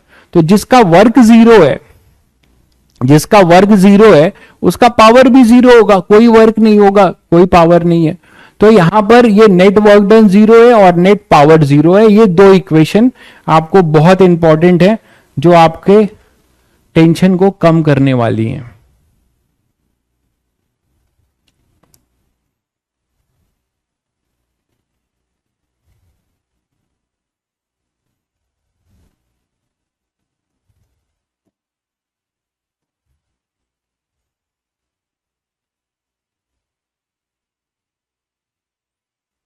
ठीक है, आगे अभी आते हैं एक्सेलरेशन वाले पे। चलिए, तो यहां इसको अप्लाई कैसे कर रहे हैं, यहां तो एक ही है। तो आप क्या कर लीजिए, मान लीजिए कि ये यहां से कुछ इस साइड मूव, आप कहां मूव कराना चाहते हैं आपके ऊपर है। मैंने बोला मान लीजिए ये इधर मूव किया, कौन, ये बॉल, कितना, कुछ एक्स, और ये इसी डायरेक्शन में मूव किया कुछ इधर। तो मैं बोल रहा हूं कुछ कि ये एक्स मूव कर गया और ये इधर डिस्प्लेस हो गया कुछ वाई। तो what is the work done by tension, ये फॉर्मूला यूज करिए, सामने जो दिख रहा है इसको यूज करिए। इस इंस्टेंट पे मान लीजिए इसके पास वेलोसिटी v है, इसका एक्सेलरेशन a है, और इस समय इसके पास वेलोसिटी कुछ है और इसका कुछ एक्सेलरेशन है। तो आप ये दोनों इक्वेशन यूज कर सकते हैं। ठीक है, क्या लिखेंगे पहले इसके लिए, नेट वर्क डन टेंशन का, इस पे ध्यान मत दीजिए, इस पे ध्यान मत दीजिए। आपको फोर्स का वर्क डन नहीं लिखना है, आपको फोर्स का वर्क डन नहीं लिखना है, आपको केवल पूरे सिस्टम में नेट टेंशन का वर्क लिखना है जो जीरो होगा, क्योंकि टेंशन पूरे सिस्टम के लिए सभी को दिख रहा है, equal opposite equal opposite equal opposite equal opposite. ठीक है, तो that's why I am saying, तो टेंशन जो है अपना नेट वर्क डन टेंशन का जीरो पूरे सिस्टम के लिए कर रहे हैं आप, तो आप कर दीजिए। और ये डॉट प्रोडक्ट है, मतलब tension A B cos theta. ठीक है, यहां तो दोनों या तो सेम डायरेक्शन में या अपोजिट है। सेम डायरेक्शन में होंगे तो क्या लिखेंगे, इफ टी वेक्टर, ये तो अब बताने की जरूरत नहीं है, फिर भी if T vector is parallel to X vector, तो आप टी डॉट एस क्या लिखेंगे, टी डॉट एक्स क्या हो जाएगा, टी एक्स हो जाएगा। बोलो, अगर T vector is anti parallel to X vector, तो ये हो जाएगा टी डॉट एक्स क्या हो जाएगा भाई, माइनस टी एक्स। समझ में आ गया, कॉस पाई हो जाएगा, एंगल अपना कॉस पाई हो जाएगा। ये क्लियर है सभी बच्चों को। कॉस थीटा लिखते हैं ना, ए बी कॉस थीटा, तो अगर पैरेलल होगा तो थीटा जीरो होगा, और अगर एंटी पैरेलल होगा तो थीटा पाई होगा। चलिए वर्क डन लिख लेते हैं, ये यूज कर रहा हूं मैं, तो क्या लिखूंगा, t इंटू वाई इस b के लिए, और ये मान लो a है, तो a के लिए क्या लिखोगे, a के लिए लिखोगे टेंशन इधर है, डिस्प्लेसमेंट इधर माने हो, तो minus T x for a उस पे वर्क टेंशन का, समेशन का मतलब क्या होता है, प्लस करते जाइए, इस पे वर्क b पे t इंटू वाई, तो plus T into Y equal to zero. तो आपको क्या मिला, x इक्वल टू वाई। यही काम तो आप फंडामेंटल इक्वेशन से भी करते थे। दो बॉडी के बीच का डिस्प्लेसमेंट अगर आ गया तो आप डायरेक्ट बता सकते हो कि इनका एक्सेलरेशन या इनकी वेलोसिटी भी सेम होगी। हमेशा नहीं, अगर x इज समथिंग कांस्टेंट है, आप अगर ये यूज करेंगे तो आपको वेलोसिटी में रिलेशन मिल जाएगा। ये v1 है, ये a1 है, ये मान लीजिए v2 है, ये a2 है। तो आप इसको यूज करते हैं तो आपको वेलोसिटी की भी रिलेशन मिल जाएगी। क्या, t इंटू वी1, तो वही आएगा minus T v1 plus T v2 equal to zero, या इसको आप डिफ्रेंशिएट कर दीजिए, जो भी करना चाहें। तो v1 इक्वल टू v2। अब एक बार ये आ चुका है, अब आप पूछोगे सर क्या ये एक्सेलरेशन के लिए भी ट्रू है, टी वाई नेगेटिव नहीं होगा भाई। आप टी वाई नेगेटिव नहीं होगा, मैंने इधर ही डिस्प्लेसमेंट माना है, ध्यान दीजिएगा, जिधर टेंशन है उधर ही ये बॉडी डिस्प्लेस कर रही है, तो ये वर्क पॉजिटिव होगा और इस पे वर्क नेगेटिव होगा। हमने इसका इधर माना है, ये इधर माना है और टेंशन इधर है, तो ये नेगेटिव होगा, ये पॉजिटिव होगा, वही चीज लिखी हुई है, ठीक है। तो यहां पे हमारा आ जाएगा v1 equal to v2, x1 equal to xy। आप पूछ सकते हो सर क्या ये रिलेशन ट्रू है?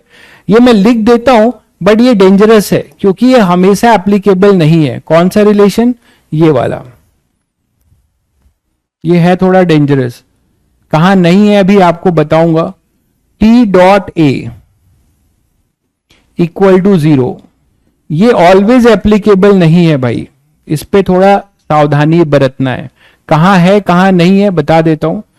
इफ कहां नहीं है लिख देता हूं। If theta between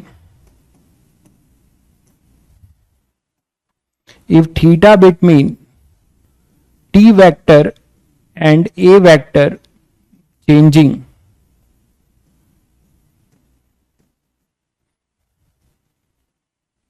then not applicable।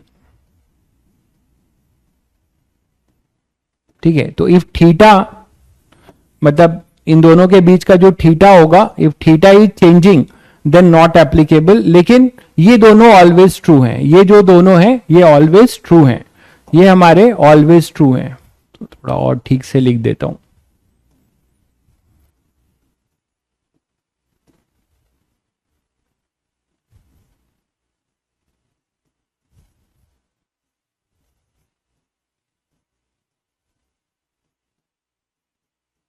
ये ऑलवेज ट्रू है।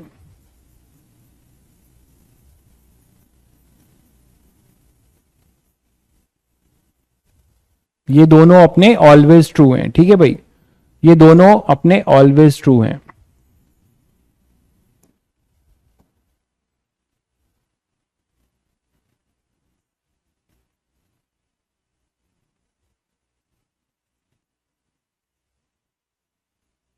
ऑलवेज ट्रू, ये ऑलवेज ट्रू है, ठीक है। तो ये अपने ऑलवेज ट्रू है। तो आपने क्या देखा अभी, जो आपने एक पुली वाला क्वेश्चन किया था काफी मेहनत से, ठीक है, वो जो है आप इसको चुटकियों में करने वाले हो। देखिए कैसे, उसको फिर लेता हूं मैं, और ये टेंशन ट्रिक अप्लाई करिए उस पर, वर्चुअल वर्क डन मेथड।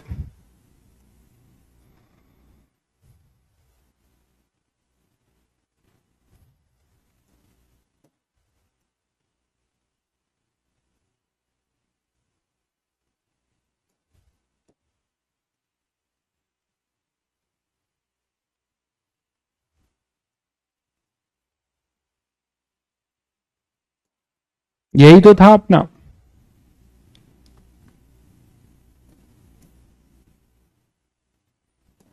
तो इसमें जो पहला पार्ट हमने बहुत मेहनत से निकाला था, दोनों के बीच के क्या किया था, एक्सेलरेशन में रिलेशन बहुत मेहनत से निकाला था नॉर्मल मेथड से, स्ट्रिंग के लेंथ को कांस्टेंट वाले लॉजिक से। इसको आप इस मेथड से तुरंत कर सकते हैं। कर पाएंगे बताइए। यहां पे कुछ मान लीजिए कि इसका एक्सेलरेशन या वेलोसिटी किसी इंस्टेंट पे इधर वही v2 है या a2 है, आप कहीं भी मान सकते हैं, जो भी मानेंगे आपको बता दिया है। उसके अपोजिट आता है तो मतलब आपकी एज्यूम डायरेक्शन गलत है। ये m2 था, ये m1 था, ठीक है। टेंशन मार्क कर लीजिए, टेंशन मार्क करना सबको बता दिया था। इधर m2g होगा, तो हमें अभी टेंशन से मतलब है, तो इधर आपने क्या लिया था t2, ये t2 इधर था, ये अपना t1 था। अच्छा, अब t2 t1 में रिलेशन सभी बच्चों को पता है, तो अब मैं डायरेक्ट लिख रहा हूं, आगे के लिए आप भी यही करेंगे। यहां से t मानना शुरू करिए, इसको t मान लीजिए, तो ये t और t, तो फोर्स बैलेंस पुली पे इधर कितना होगा 2t, तो ये भी कितना हो जाएगा 2t, ठीक है। अब आप यहां पे वर्क डन लिखिए।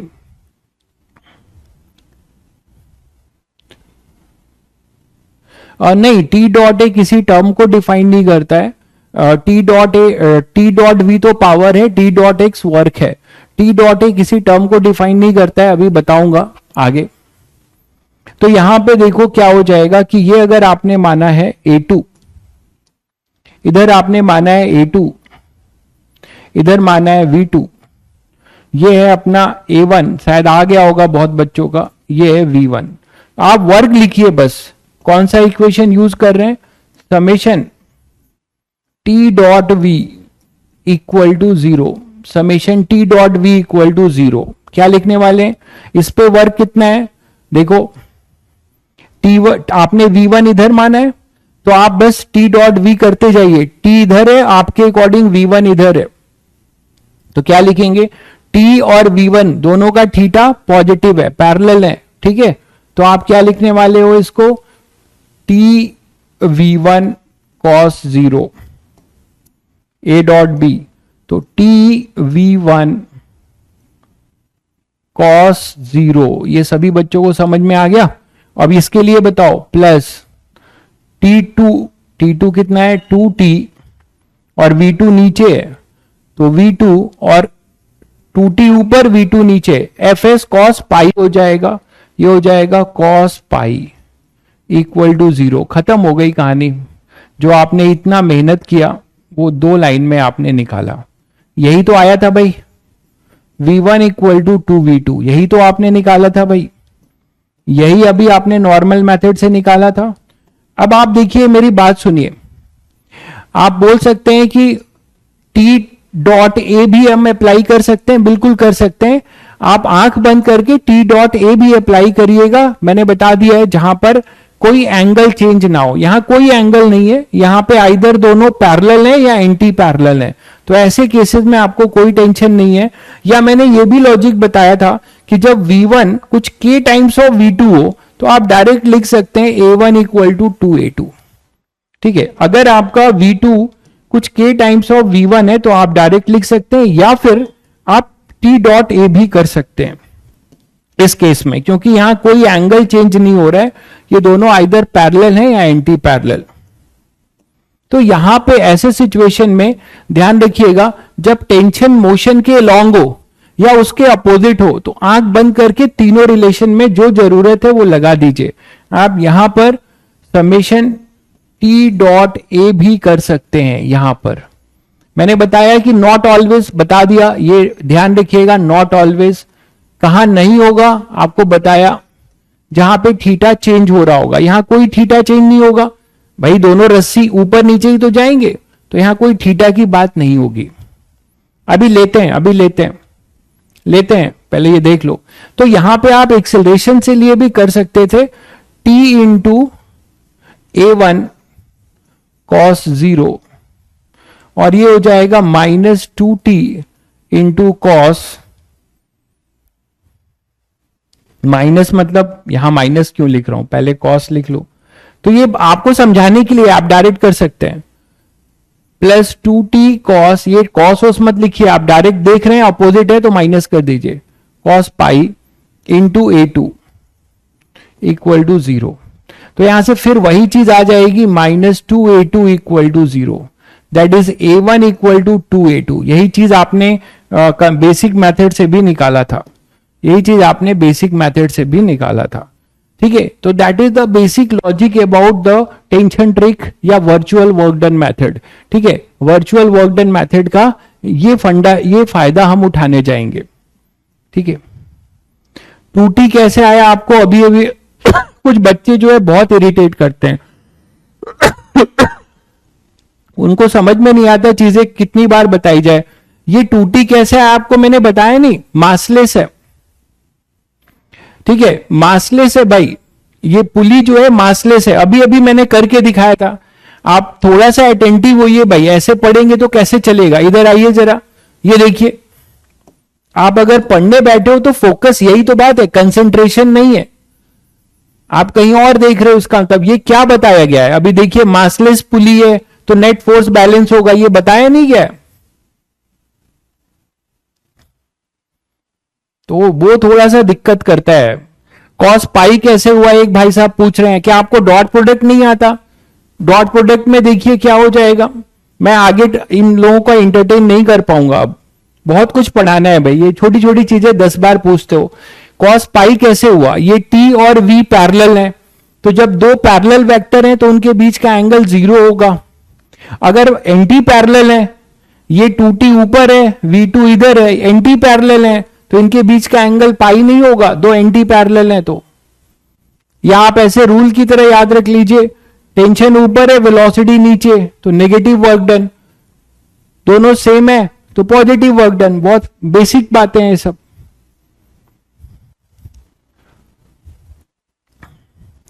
तो चलिए आप लोग फटाफट इसका आंसर दीजिए। जैसे कि एक क्वेश्चन और करते हैं, इसका आंसर आप लोग बताइएगा।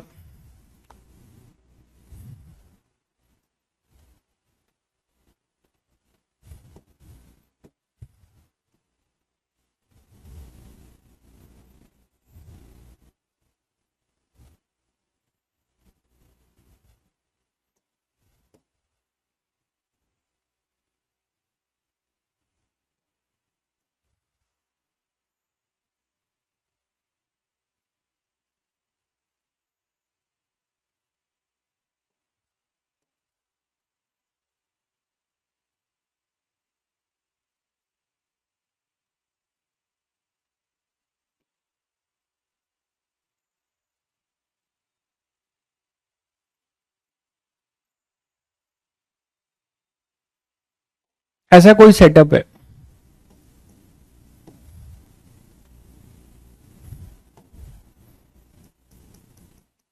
ठीक है। ये आप कुछ भी ले सकते हैं, M1 M2 M3, M1 M2 M3 ऐसा ले लीजिए मासेस। हमें अभी इनमें रिलेशन बताना है एक्सेलरेशन में। इसे आप M1 ले लीजिए, इसे आप M2 ले लीजिए, इसे M3 ले लीजिए, ठीक है। आप इनके एक्सेलरेशन में रिलेशन बता दीजिए फटाफट किसी भी इंस्टेंट पे। इनके एक्सेलरेशन में रिलेशन आप पूछोगे सर इसको कैसे माने, कैसे माने? आप फ्री हो, आप कैसे भी मान सकते हो। मैंने आपको बोला इसमें आपको बिल्कुल टेंशन नहीं लेना है, आप कुछ भी मान सकते हैं। कौन ऊपर जा रहा है कौन नीचे जा रहा है, अपने आप वो साइन के साथ आएगा। अगर आपने जो माना है, आपने कैलकुलेट किया, पॉजिटिव आ गया, मतलब आपने जो माना है वो सही डायरेक्शन है। अगर आपने कैलकुलेट किया और वो माइनस में आ गया, मतलब आपने जो माना है वो जस्ट उसका उल्टा हो जाएगा, इतना ही बस फर्क आएगा, ठीक है। तो मान लीजिए यहां पर मैंने ये माना कि ये ऊपर जा रहा है, और ये मैंने माना नीचे जा रहा है, और ये माना ऊपर जा रहा है, मैंने कुछ भी मान लिया। तो ये A3 है, ये A2 है, ये A1 है। आप चाहते हो कि किसी इंस्टेंट पे इनके वेलोसिटी में भी रिलेशन पता हो, वो भी आप निकाल सकते हो। जो वेलोसिटी में रिलेशन होगा वही एक्सेलरेशन में होगा। यहां पर ये मान लीजिए यहां V1 है, ये V2 है, और इधर ये V3 है। तो ये V1, ये V2 और ये V3, तो आप इनमें रिलेशन बता सकते हैं V1 V2 V3 या A1 A2 A3 में, ठीक है। जल्दी से बता दीजिए। तो मैंने आपको अभी अभी बताया कि आप टेंशन मार्क करना शुरू करो, यहां से मार्क करो। ये टेंशन T और T मार्क करो, तो ये मासलेस पुली पे टेंशन कितना होगा 2T, और ये एक स्ट्रिंग सेम है, तो अगर यहां 2T है तो ये भी 2T होगा। आपने इस तरीके से टेंशन मार्क कर लिया, क्लियर है। अब आप T डॉट V0 करो या फिर T डॉट A0 करो, आपको मिल जाएगा। आपने जो माना है उसके अकॉर्डिंग साइन लिखिएगा, तो क्या हो जाएगा बताइए। यहां 2T और इधर V1, तो आप क्या लिखेंगे अगर ये करना चाह रहे हैं समेशन T डॉट V0, तो क्या करेंगे 2T इंटू V1, ये हो जाएगा T इंटू, और ये पॉजिटिव लिखा है क्योंकि मैंने जो माना है मेरा टेंशन भी उधर ही है। इधर मैंने टेंशन जिधर माना है वेलोसिटी उधर ही है, तो प्लस T इंटू V2, और इधर टेंशन जो मैंने माना है V3 अपोजिट है, तो minus T V3 equal to 0, तो 2V1 plus V2 equal to V3। ये आप वेलोसिटी अगर आपसे पूछा जाए तो आप वेलोसिटी में रिलेशन दे सकते हैं, और यही रिलेशन एक्सेलरेशन में भी होगा, ठीक है, क्योंकि जब कोई वेलोसिटी समथिंग कांस्टेंट टाइम होती है तो मैंने कहा था कि आप उसको डायरेक्ट डिफरेंशिएट कर सकते हैं, ठीक है, तो आप इसको डिफरेंशिएट कर देंगे तो आपको एक्सेलरेशन में रिलेशन मिलेगा। बट ध्यान रहे कि ये कांस्टेंट्स होने चाहिए। आप डायरेक्ट टी डॉट ए भी कर सकते हैं। तो यहां से आपको मिलने वाला है 2t, सेम मिलेगा a1 प्लस टी a2, और यहां पर अपने पास आएगा minus T a3 equal to 0। तो आपको मिलेगा 2a1 plus a2 equal to a3। तो this is our first relation. अगर कोई पूछे, अगर कोई बोले कि मुझे इसकी वैल्यू भी निकाल के दिखाओ, कोई आपको बोलता है कि मुझे इसकी वैल्यू भी निकाल के दो, तो आप पहली इक्वेशन तो ये बनाओगे कंस्ट्रेंट की, ये एक्सेलरेशन किसके रिस्पेक्ट में, अर्थ के रिस्पेक्ट में, एक्चुअल एक्सेलरेशन है भाई, these all are actual acceleration, earth के रिस्पेक्ट में। आप बोलोगे सर यहां पे अर्थ की बात क्यों कर रहे हो? इसलिए कर रहा हूं क्योंकि यहां दो फ्रेम हो सकता है। एक बंदा इस पुली पे चढ़ के देखेगा तो इसको एक्सेलरेशन रिलेटिव दिखेगा, उस पर भी अभी बात करेंगे, लेकिन पहले हम इसकी वैल्यू की बात करते हैं। तो this is our first relation. Now हमारे पास अननोन कितने हैं, a1 a2 a3 और t, 4 अननोन है भाई, हमारे पास 4 अननोन है, तो हमें 4 लीनियर इक्वेशन चाहिए, ठीक है। मैं बस आपको इक्वेशन बनाने की प्रैक्टिस करा रहा हूं, आपको वैल्यू दी जाएगी तो आप सॉल्व भी कर लेंगे।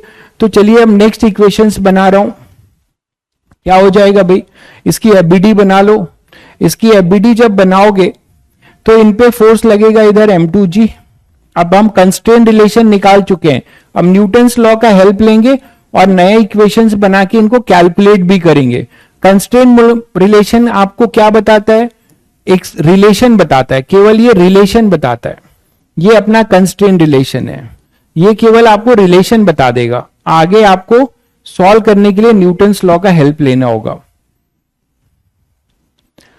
तो आपने देखा कि ये नॉर्मल मेथड से कितना टफ हो जाता, आपने इस बात को फील किया, आपने वैल्यू समझा, ट्रिक की वैल्यू समझा कि ये चीज अगर आप नॉर्मल से करते तो कैसे करते, यहां x1 मानते, इधर x2 मानते, इधर x3 मानते, इधर x4 मानते और फिर उनको रिलेट करते, तो इट विल बी वेरी मतलब टाइम कंज्यूमिंग, मानते हैं कि नहीं।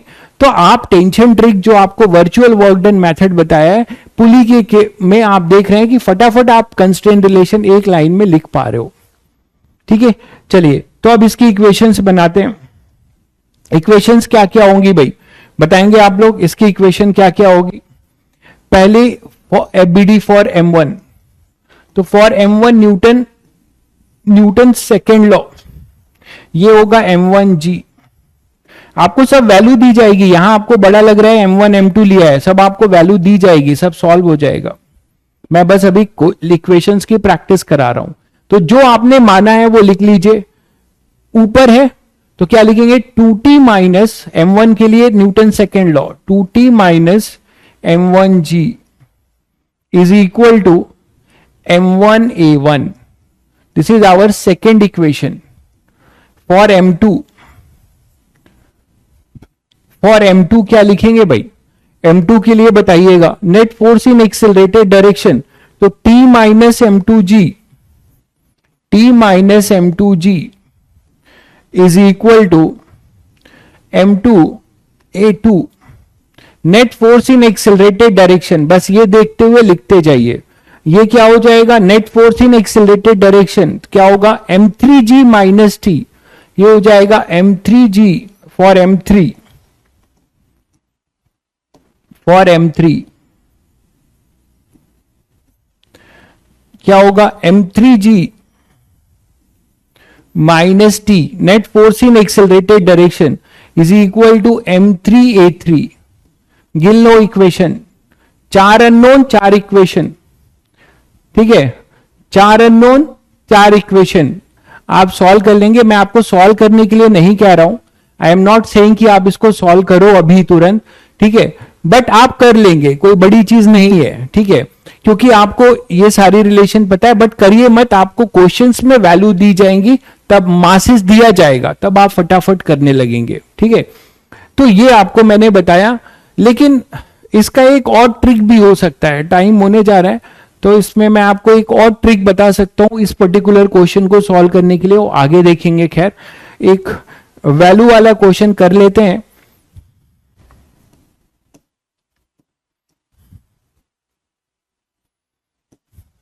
जैसे कि एक क्वेश्चन है,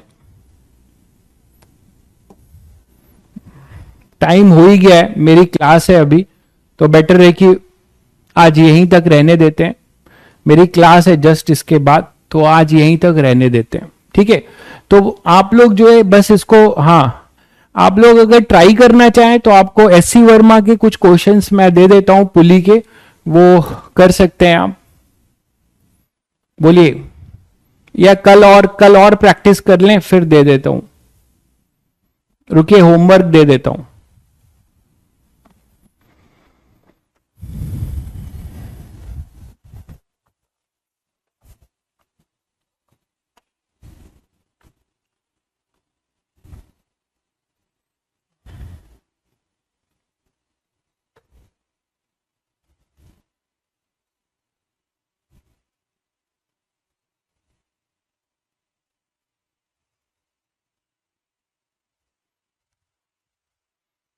एससी वर्मा के क्वेश्चंस में जो बच्चे ट्राई कर रहे हैं, लगभग अब सारा ही कर सकते हैं, ठीक है। पुली के क्वेश्चन में अभी और कराऊंगा, अभी तो शुरू हुआ है, फिर भी आप ट्राई करना चाहें, अभी रुक जाइए, थोड़ा रुक जाइए। अभी आप केवल 1 से 21 तक कर सकते हैं, 1 से 14 तक ये करिए। 1 से 14 तक करिए, पहले 1 से 14 तक करिए, और 41,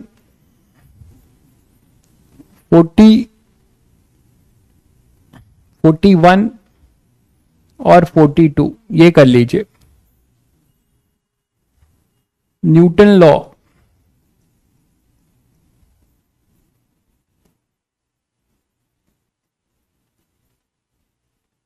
इसका होमवर्क है, इस चैप्टर का है ये, ठीक है, एचसीवी का, तो ये आप कर सकते हैं। पेज नंबर डिफरेंट है भाई, मैंने क्वेश्चन नंबर लिख दिया है, ये शुरू होता है पेज नंबर 79 से, पेज नंबर 79 से शुरू होता है, आगे आप देख लीजिएगा, ठीक है। तो इसको करिए, ठीक है। बाकी आपको मॉड्यूल का, मैंने मॉड्यूल का क्वेश्चन टिक कराए है ना, वो लगभग आप ट्राई कर रहे होगे अभी।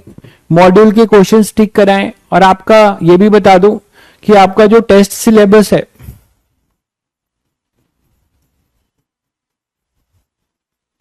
टेस्ट सिलेबस जो कि 30 जुलाई को होने जा रहा है, जेई मेंस, है ना, उसमें जो है 50% काइनेमेटिक्स है और 50% अपना लॉ ऑफ मोशन है।